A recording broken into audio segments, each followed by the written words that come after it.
బూతు బంగ్లాలుగా యూనివర్సిటీలు మారిస్తే చదువుకి అత్యంత ప్రాముఖ్యత ఇచ్చినటువంటి ముఖ్యమంత్రిగా జగన్మోహన్ రెడ్డి గారు వీసీలని అదేవిధంగా యూనివర్సిటీలను అత్యున్నత స్థాయికి తీసుకెళ్లిన విషయాన్ని మీ అందరికీ మరొకసారి గుర్తు చేస్తున్నా. ఈ పక్కనే ఉంది నాగార్జున యూనివర్సిటీ. ఈ నాగార్జున యూనివర్సిటీలో చంద్రబాబు నాయుడు గారు ముఖ్యమంత్రిగా ఉండగా రోసయ్య అని ఒక బలమైనటువంటి సామాజిక వర్గానికి చెందిన వ్యక్తిని రిజిస్ట్రార్గా పెట్టి అక్కడ ఉన్నటువంటి వీసీని డమ్మీగా చేసినటువంటి వైనాన్ని ఆంధ్రప్రదేశ్ రాష్ట్రంలో ఉన్నటువంటి ప్రతి ఒక్కరికి ఇంకా గుర్తుందనే విషయాన్ని తెలుగుదేశం పార్టీ వారికి, ఎల్లో మీడియాకి ఈ సందర్భంగా గుర్తు చేస్తున్నా. దీంతోపాటు యూనివర్సిటీలో ఈ సంస్కృతి తెచ్చింది ఎవరు? మీకు కొన్ని పేపర్లు చూపిస్తాను చూడండి. ఇది ఎస్కే యూనివర్సిటీ. శ్రీకృష్ణ యూనివర్సిటీలో చంద్రబాబు నాయుడు గారి అప్పుడు ముఖ్యమంత్రిగా ఉన్నప్పుడు 2014-19 ఉన్నప్పుడు చంద్రబాబు నాయుడు గారి జన్మదిన వేడుకలు క్యాంపస్లో నిర్వహించినటువంటి ఫోటో. రాజకీయాలను వేదికగా మార్చింది మీరు కదా. దీంతో పాటు మళ్ళీ ఎస్కేయులో నారా లోకేష్ జన్మదిన వేడుకలు నిర్వహిస్తూ వచ్చినటువంటి ఫోటో.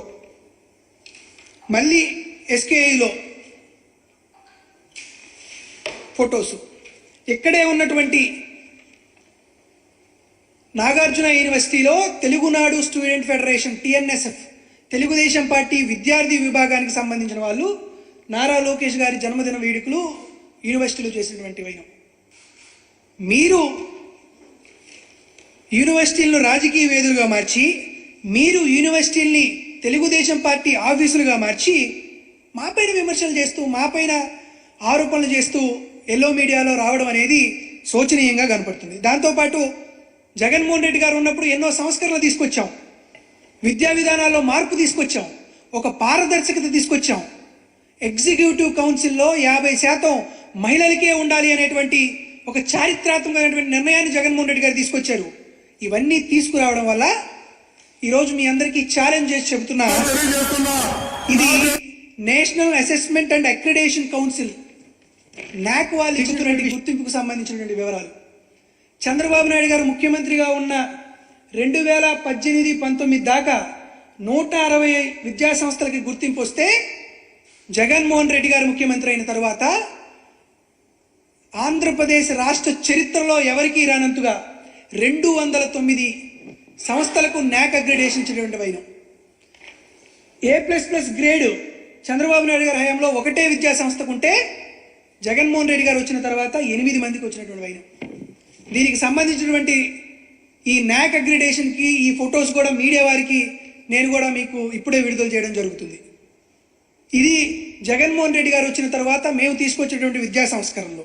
ఇవే కాదు, ఎన్నో రకాలైనటువంటి వ్యవహారాలు ఒకసారి చూస్తే, హైయర్ ఎడ్యుకేషన్ని ఏ విధంగా జగన్మోహన్ రెడ్డి గారు డెవలప్మెంట్ చేశారని చెప్తే, డిగ్రీలో ఇంటర్న్షిప్ అనే కార్యక్రమం తీసుకొచ్చాం.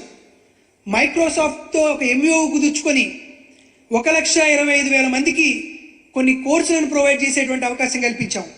ఎడెక్స్ లెర్నింగ్ ప్లాట్ఫామ్ తీసుకొచ్చి విద్యార్థులకు ప్రపంచ స్థాయిలో ఉండేటువంటి టెక్నాలజీని పరిచయం చేసి వాటిని ముందుకు తీసుకొచ్చే కార్యక్రమం చేశాం. అదేవిధంగా హార్వర్డ్, స్టాన్ఫోర్డ్, MIT, ఆక్స్ఫోర్డ్ వంటి గొప్ప విశ్వవిద్యాలయాల్లో ఉన్నటువంటి సర్టిఫికెట్లు కూడా నేరుగా విద్యార్థులకు ఇచ్చేటువంటి కార్యక్రమం చేశాం. ఆంధ్ర యూనివర్సిటీలో కొత్తగా ఒక ఇంక్యుబేషన్ సెంటర్ని కూడా ఏర్పాటు చేశాం.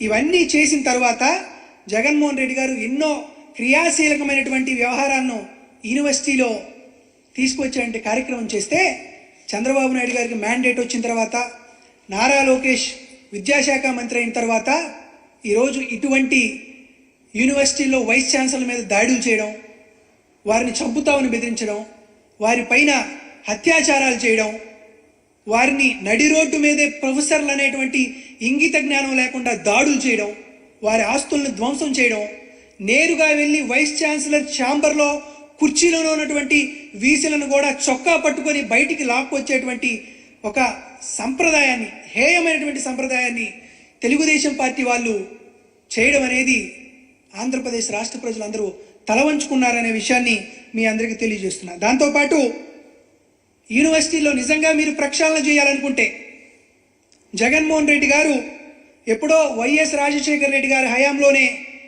యూనివర్సిటీలో పోస్టులను భర్తీ చేస్తే జగన్మోహన్ రెడ్డి గారు వచ్చిన తర్వాత 3295 పోస్టులు భర్తీ చేయాలని యూనివర్సిటీలన్నిటికీ ఒక జీవో రిలీజ్ చేస్తే తెలుగుదేశం పార్టీకి సంబంధించినటువంటి వారు, వారి సామాజిక వర్గానికి సంబంధించిన వారు కోర్టులకు వెళ్ళి ఆ భర్తీ నోటిఫికేషన్ ఆపారు.